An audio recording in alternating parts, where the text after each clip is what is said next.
বুধবার সকাল থেকেই সচিবালয় এলাকায় ছিল সাজ সাজ রব। কড়া নিরাপত্তার মধ্য দিয়ে দুপুর 12:30টার দিকে সচিবালয়ে পৌঁছান দেশের 11তম প্রধানমন্ত্রী তারেক রহমান। প্রধানমন্ত্রীর জন্য নির্ধারিত দপ্তরে প্রবেশ করে তিনি মন্ত্রিপরিষদ বিভাগের কর্মকর্তাদের সাথে সৌজন্য সাক্ষাৎ করেন ও পরিচিত হন। এদিন একই সময়ে প্রবেশ করেন নতুন মন্ত্রিপরিষদের মন্ত্রী ও প্রতিমন্ত্রীরা। তাদের ফুল দিয়ে বরণ করে নেয় নিজ নিজ দপ্তরের কর্মকর্তারা। সচিবালয়ে প্রবেশ করে স্থানীয় সরকার মন্ত্রী মির্জা ফখরুল ইসলাম আলমগীর বলেন, দ্রুত সম্ভব পৌর, সিটি কর্পোরেশন ও উপজেলা পরিষদের নির্বাচন আয়োজন করা হবে। আইন শৃঙ্খলা যতটুকু খারাপ ছিল এটাকে ইমপ্রুভ করার চেষ্টা করতে হবে। একটা বড় ঝড় গেছে, এটা আপনার আমাদের পলিটিক্যালি আপনাকে জানাবো পরে, আমাদের গভর্নমেন্টের আলোচনার পরে জানাবো আপনাদেরকে।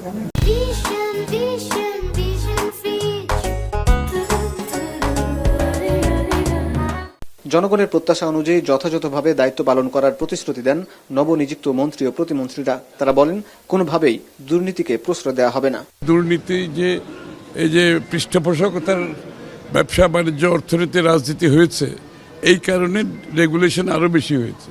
কারণ যত বেশি রেগুলেটেড হবে অত দুর্নীতির সুযোগ থাকে, এই জন্য ডিরেগুলেশন করতে হবে। আমাদের শিক্ষা ব্যবস্থাকে যুগ উপযোগী শিক্ষা ব্যবস্থা করতে হবে।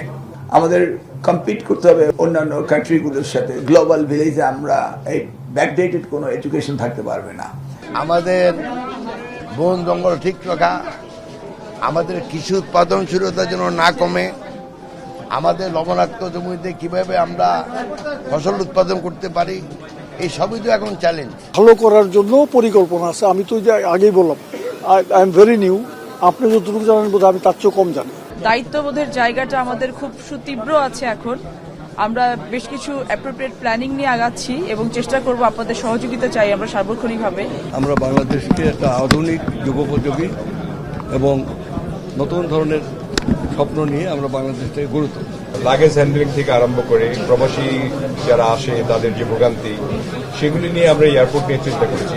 এদিন ভয়মুক্ত সাংবাদিকতার পরিবেশ নিশ্চিত করার কথা জানান তথ্যমন্ত্রী। প্রযুক্তির ক্ষমতার কারণে একদিকে যেমন ক্ষমতায়ন হয়েছে, আর একদিকে নতুন নতুন অনেক এমন জটিলতা তৈরি হয়েছে যা প্রযুক্তি দিয়েই সমাধান করতে হবে। এদিন বিকেল 3টায় নতুন মন্ত্রিপরিষদের সদস্যদের নিয়ে একটি বিশেষ বৈঠক করবেন প্রধানমন্ত্রী। বিকেল 4টায় বিভিন্ন মন্ত্রণালয়ের সচিবদের সাথে বৈঠকে বসবেন তারেক রহমান।